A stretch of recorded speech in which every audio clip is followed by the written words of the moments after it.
Welcome to Indian Lumiere News. We have a very special guest today who has pioneered Indian classical music on the saxophone. Phil Scarff.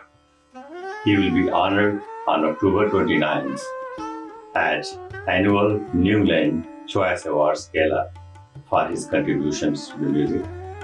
We are going to talk to him how he got interested in Indian classical music, and also it turns out that he also married an Indian girl as well. So there's a lot of Indian connection, and we are trying to get into as much as possible about his life journey. Phil, welcome to our show. Thank you very much. It's a pleasure to be here. Excellent, and we are really looking forward to honoring you at New England Choice Awards Gala on October 29th. Well, thank you so much. Excellent. So my first question to you is, when was the first time you heard Indian music? Right, so the first time I heard Indian music was back in the early 80s. And this was, I had recently come to Boston. Maybe I was in Boston for about a year or so, something like that. And I was networking, trying to meet people. At that point, I was focused on playing jazz. And so I was trying to meet jazz musicians and jam, and then hopefully play some concerts and other performances. So through meeting various people, I got introduced to Warren Senders. And Warren was having some sessions at his house, and so someone invited me to come. And said, this is pretty interesting if you'd like to check it out. So I went to those sessions and played. It was really interesting because Warren at that point had been studying Hindustani music for several years. And actually, he's the one of the first Westerners here at least in Boston area, who really popularized Indian music here in this area. Well, he studied when he was pretty young, studying Indian music. And he'd probably been studying for something like, I think, a half a dozen years by the time I met him. Mm-hmm. And he was also studying other types of world music as well. And he was incorporating these influences into his compositions. Mm-hmm. But not only the compositions, but also instructions for improvisation. Sure. That's what really got my attention. Mm-hmm. Okay, the compositions were very interesting, but the instructions for improvisation were very unique. I had never encountered this kind of thing before. As a jazz musician, of course, we improvise a lot.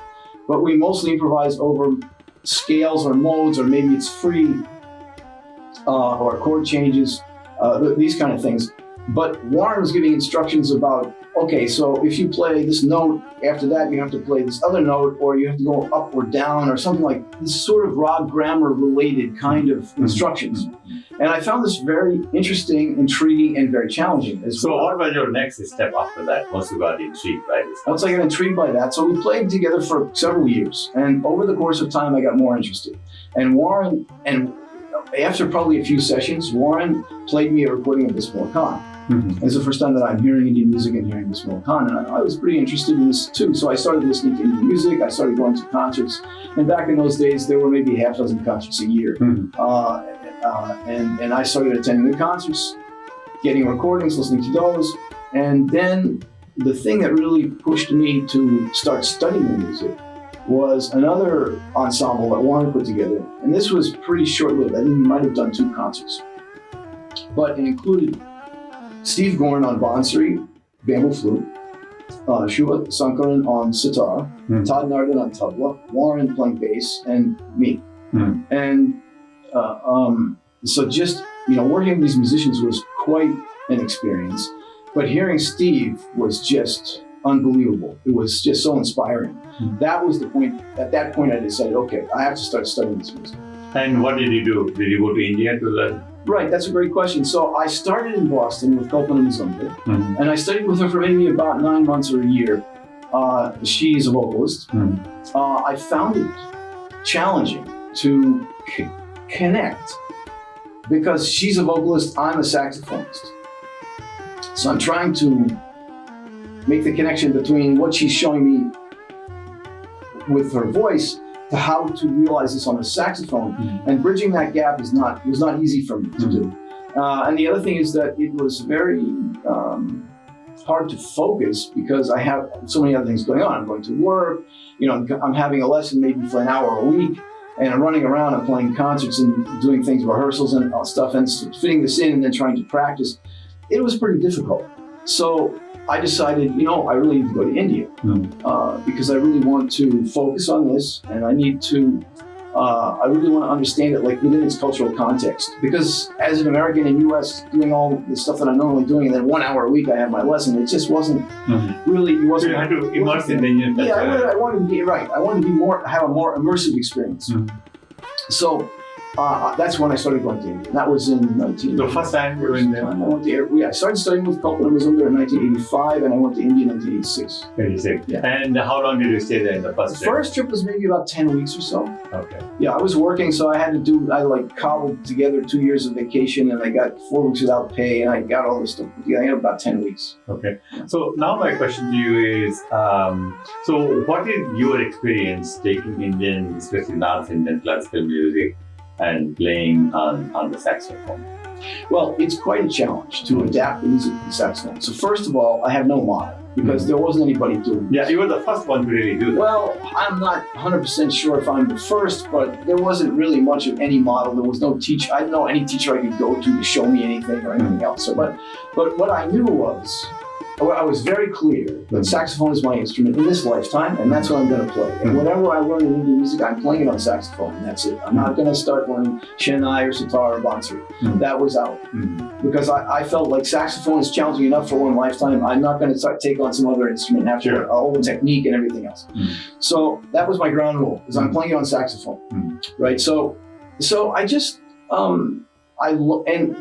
interestingly about learning Indian music, Hindustani music, is that even though I'm learning on saxophone, adapting it to saxophone, I'm singing because I have to sing, right? My teachers sing this, sing that. So I'm singing and playing a lot of the same stuff. This is the first time this ever happened. And also, you were singing in Hindi or some other Indian? Well, yeah, but most of it is like in Sarda. Okay, yeah, sure. And the compositions, old Hindi, but most of it is really in Sarda, or maybe Akka. And then trying to bridge the gap with how you sing it and then how to play it on the saxophone. That is a big difference because the saxophone, you're opening and closing keys, you're moving from note to note, you're not really getting mean. I mean, there's not really a mean in the traditional way of playing saxophone. There's not much in the way of sliding. Yes, some musicians do it, some blues musicians, some jazz musicians do some sliding, but nowhere near to the level it's done in Hindustani music. And then, of course, you have other ornamentation like Kanaswara and things like this, which are different from what I'm used to doing, right? Not impossible to do on saxophone, but different. So now my question to you is, I know it can be very challenging for a student. Yeah. How challenging was it to your teacher, for example? If you go and tell your teacher, look, I want to play Indian classical music and saxophone, what was the reaction there? Well, Kalpana, I think, was pretty cool with it. But when I went to India, what happened was, Warren where did you go to India? Pune. I went to Pune. Okay. I was in Pune, and Warren had already gone. He had a grant. He was there for a couple of years. So I went. What I did was I said, okay, Warren, you go ahead. Find me a Shehnai. I wanted to study with a Shehnai artist. That was my goal. Because I felt the saxophone is most closely related to Shehnai. So I felt most closely connected to Shehnai. And that's no wonder you like this. Well, that's probably why Warren played me this Bullock to begin with, is because he felt it's closer to the saxophone, right? So I wanted to study with a Shehnai artist. So I said, okay, Warren, you go and you find me a teacher. Okay, and then I'm going to come over and work with this teacher. So he said, okay, fine. He said, and he was studying with Bhimsen Joshi. So he said, no problem. He talked to Bhimsen about it, and Bhimsen said we need to arrange something. So my very first day in India, I arrived in the morning. In the evening, I'm in Bhimsen Joshi's house.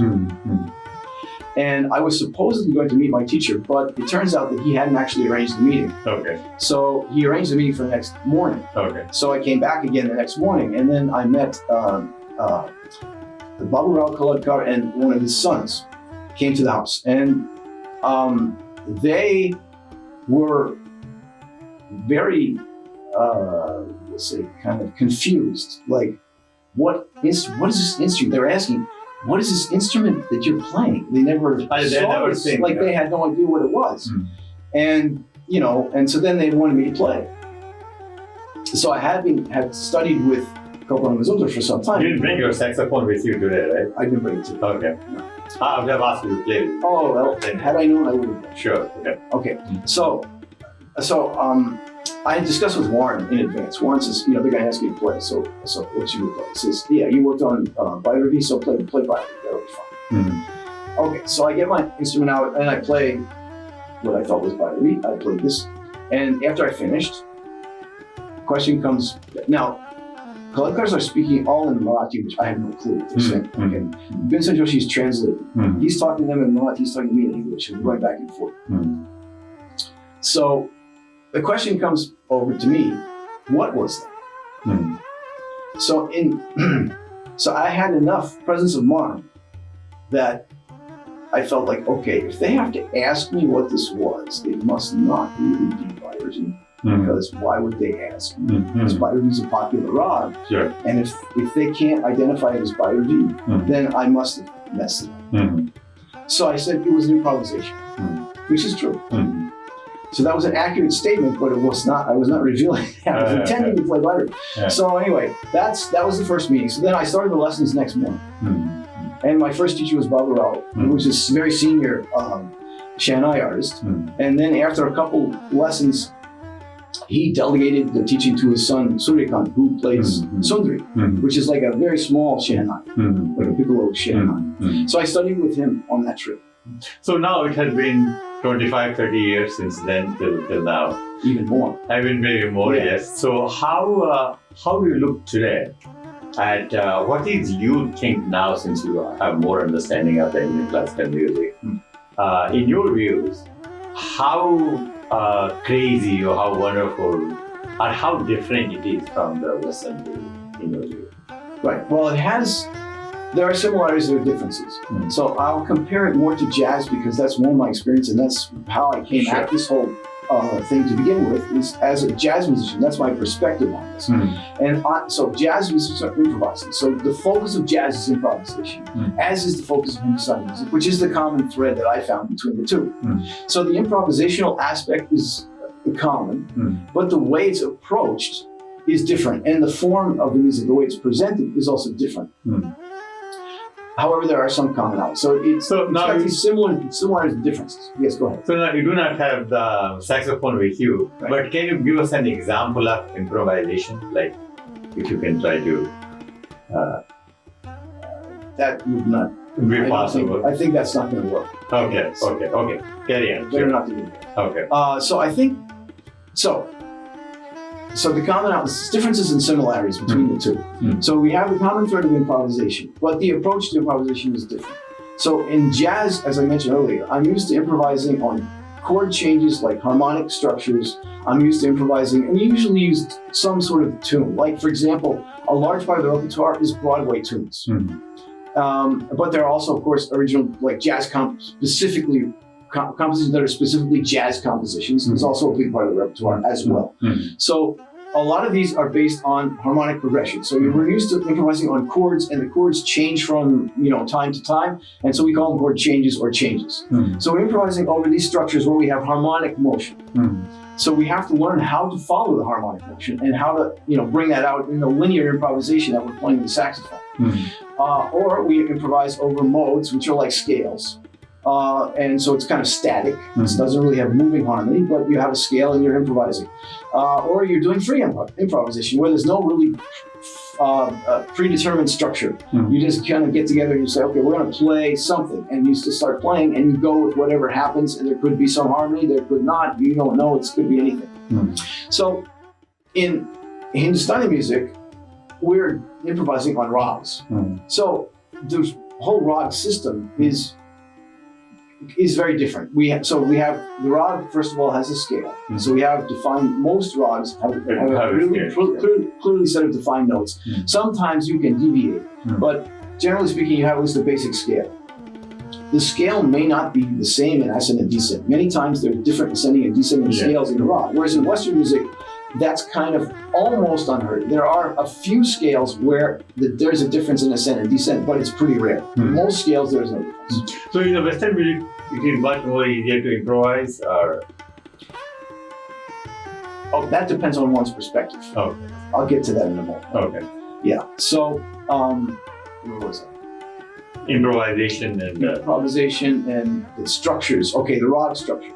So we have the scale. We have ascent and descent, which may differ. We have important notes, like, so you may usually have two important notes in the rag that you would emphasize. And then you have phrases, like common phrases that you play in your improvisation, they're incorporated in the compositions, and you keep coming back to these important phrases called chalan. And you have also certain ornamentation that you work into this. And sometimes the rag will have kind of inbuilt ornamentation, like Jog will have certain mean that you play, for example. Other rags will have mean or kanaswara, different things that are kind of built into the rag. And then you can also use these as they fit the rag as well. So you can incorporate more than what's like kind of required in the rag. So these are some of the main differences. Now, which way is easier is what I think you were asking. Okay, right. Okay, so that completely depends on your perspective. Okay. As a Western musician, to learn, it's like learning a foreign language, really. You're starting from scratch, learning, and especially because I've grown up listening to Western music, that's my perspective. That's what, to me, I can identify what sounds good and bad. I can judge things. I know, I may not be necessarily expert at playing everything about it, but I know what to do. I know how to do it, and I've been doing it, so I'm used to it. Trying to learn Hindustani music, it's a completely different world. Yes, we have notes. We have to know the notes. But as Suryakan Kallikar told me, he said, so look, you're getting the notes, but you're not getting the ornaments. No. You're not playing the ornament. Listen to the ornamentation, the mean, the gamak, the kanaswara, all these things that are in there add a lot of color and flavor to the music. You're missing all that. You're getting the basic notes. So I realized, and that was my first, in the beginning of my study. So then I realized, okay, I need to listen more carefully to what's going on here and try to mimic all this other stuff. Yes, I was hearing it, but I was focused on the main notes because that's kind of how I was trained. But that's how most people who start learning, that's how they focus on, right? That's probably true. Yeah. But then you have to incorporate all these things. Now, another interesting thing. So later I also studied with Sriram Devastali, the vocalist, and he told me in one of my lessons, he said, I'm giving you all this material. He would give me tons, he would give me a lot of different material that were kind of composed, and I would note them down as examples, right? And so I'm giving you all these examples. He says, you practice those, and then you can go on improvising, and you'll know if it's right, if it sounds right. So now, this is his comment. So I'm thinking, something is wrong with this. So I go home, I go back to where I'm staying, and I'm thinking about this. I realize, okay, you'll know if it's right, if it sounds right. That works if I been born and grown up in Pune or in India, and I had listened to this music for my entire life, and maybe even before I was born I heard it. It's completely ingrained, and that's my reference point. Then I probably will know if it's right, if it sounds right. Like if I listen to jazz, I'll know if it's right, if it sounds right. Okay, it doesn't work for me in Indian music. So I went back and one question I have now is that most of the instructions they are giving and the words they are using, they are in Marathi or Hindi. How challenging that was for you to understand? Well, okay. So what I did in my first trip to India, Warren told me, Phil, you're going to have a problem because you're going to have to deal with everything in Marathi, and you don't know Marathi. So what are you going to do? So he says, I think you should hire Mahesh Godse to go with you. He's looking for work anyway, and he plays tabla too. So just he knows music. So take him with you, he can translate. Okay. So my first year, I took Mahesh to all my lessons, and the other side benefit was, since he was a tabla player, whenever we needed tabla, he could play tabla. Yeah. So it worked out great. Yeah. So that was very helpful. And then later I stopped taking him. Like when I came back for later visits, I did not take him anymore. But by that time, we could understand each other better. I started understanding some Marathi. There was more English, and then other family members could also translate if necessary. So it kind of worked out. So how he speaks very good English, or spoke very good English. So there wasn't a problem with the language, but the terminology doesn't 100% translate. So first of all, even though he would use certain words that were English words, musical terms that I was familiar with, they did not have the same meaning to him that they did to me. So then we ran into some communication issues because of that. Can you give me one example, for example? Well, let's say, I'm trying to think of a good example here.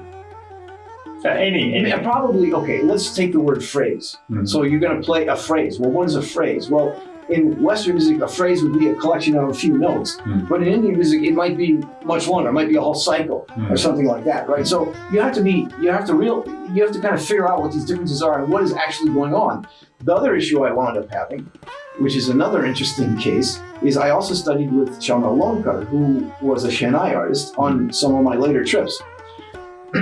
And he also spoke in Marathi, but by that time, my Marathi was improving. So I would ask him questions, and he wouldn't understand me. And I thought, man, I'm really baffled. What's wrong with my question? So I went to Devastali the next day, and I said, and he had introduced me to Lonkar. So he knew I was studying with Lonkar, so there was no issue with that. And Lonkar also knew that I was studying bass. So the next day with Devastali, I asked him, what is wrong with this? And he said, oh, I know the problem. He said, all the terms you're using are Hindi terms. And Lonkar doesn't know Hindi. Okay. He only knows Marathi, so he only knows the Marathi terms.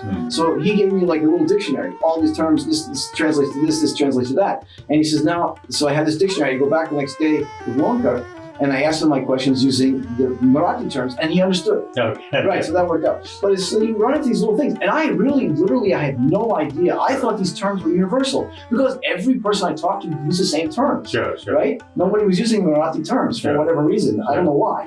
So how many trips did you make to India for learning music? I went over the course of about 13 years, and I made about 10 or 11 trips because I started out going every 2 years. My first 2 trips were spaced out by 2 years, and after that I went every year. Okay. Yeah. Now in those trips, you never met an Indian girl there? Or didn't fall in love with anyone there? No. So how, and now you're married to an Indian, so how tell me about your wife. Well, so what happened was one of my coworkers, my office mate actually, she's a chemist, and she was working with me, and then she left and went to Hartford to work at Hartford Hospital in clinical chemistry. And then my wife was doing a residency in Hartford, so they met somehow, and then she introduced us. Okay. So now you have been married with her for a long time now? Well, since 92. Since 1992. Yeah. Excellent. Yeah. So now tell us about, you have performed in so many venues in India, also in the United States. Which ones have been your favorite programs? Okay, so I think I did a concert for LearnQuest. Here in Boston? Yes, in Boston. It was kind of a preliminary concert before the main festival, and it was a collaboration with Sumant Swaminathan, who is a senior disciple of Kavi Gopalan. So he's a Carnatic saxophonist. And I had done a couple of gigs with him before, 1 or 2.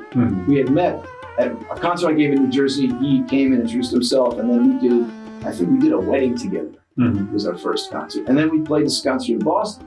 That was nice. I had played with Kadri. Kadri had played with Natraj in festival in... so Natraj is also founded by you, right? Yeah. So tell us about that Natraj group, what it is and how it works. Sure. So Natraj was founded in 1987 after my first trip to India.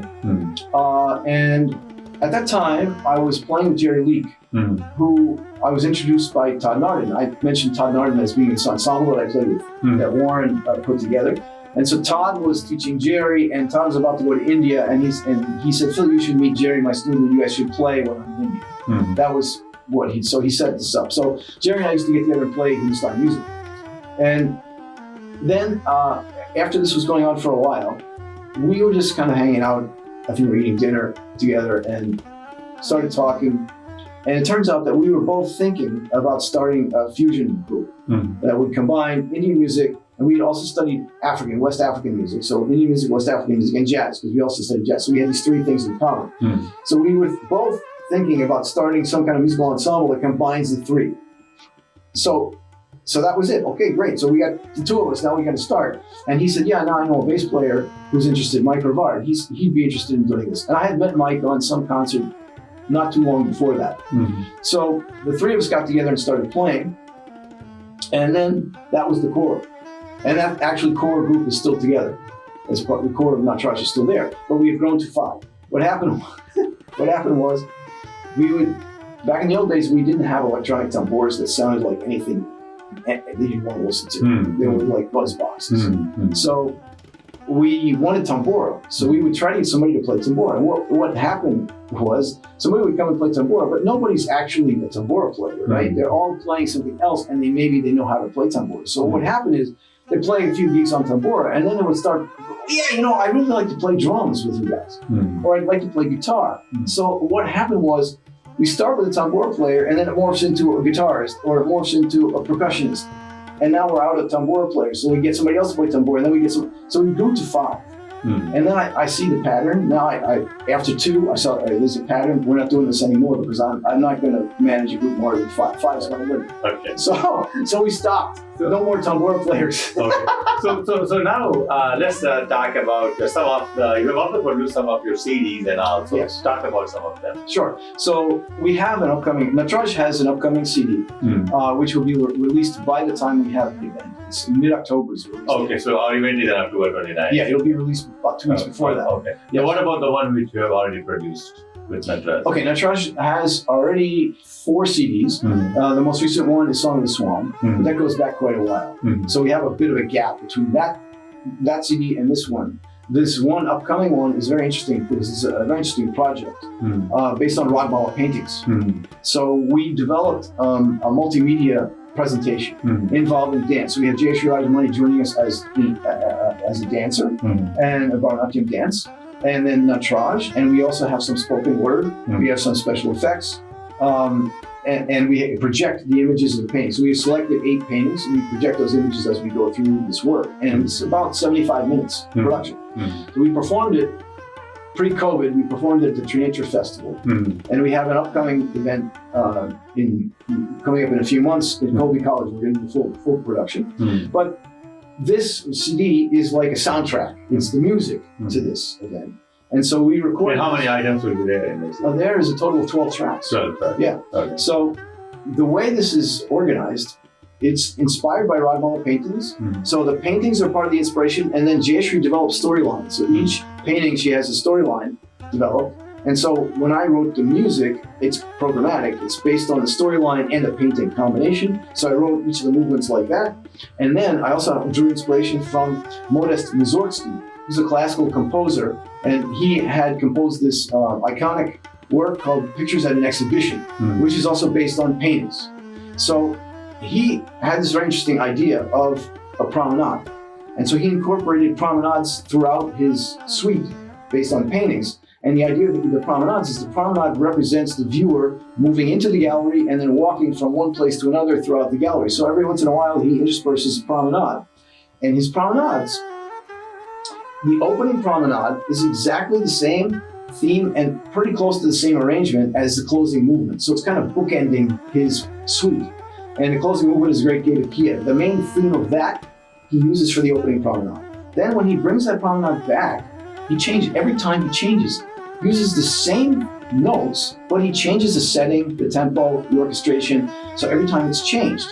So I took that idea and I went a little further with the idea that, okay, I will have the promenades be like a precursor to something that's coming up in the next movement. So for example, we have the promenade is based on one of the themes. I didn't base it on the closing theme because that didn't really work out. I based it on a different theme, which is a Druk Tintal composition. So the opening promenade is in Druk Tintal in Rag Malkans. That same theme gets reconstructed as a tango. It gets reconstructed as an African folk tune. It gets reconstructed as a dun. And then at the end, it comes back again as the original setting. No, excellent. Yeah. Very good. Yeah.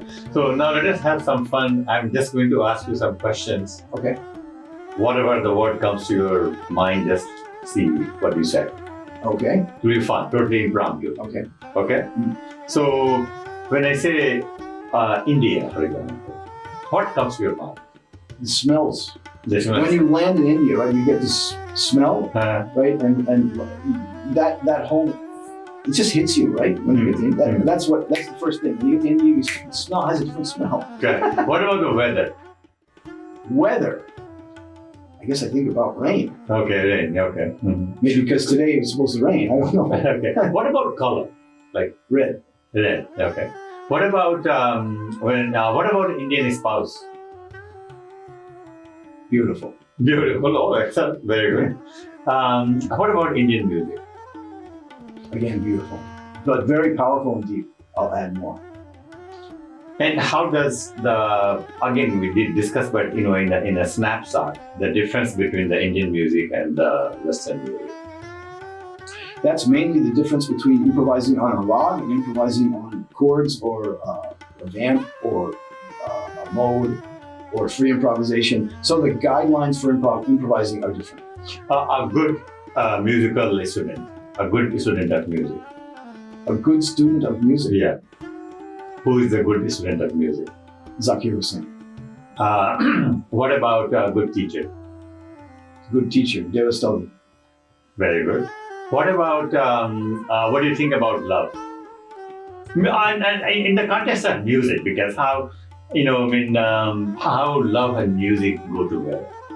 Well, when you're performing, you really want to be, I feel like, you're trying to really bring out emotional content, right? Mm-hmm. So and love is part of that. So you're it's a form of communication. And so it's very deep. One reason why I love Hindustani music is it's so deep and powerful, which jazz is as well. Mm. So, you're bringing stuff out and it can really engage people, and you can really, I feel you can really connect by doing this. What about success?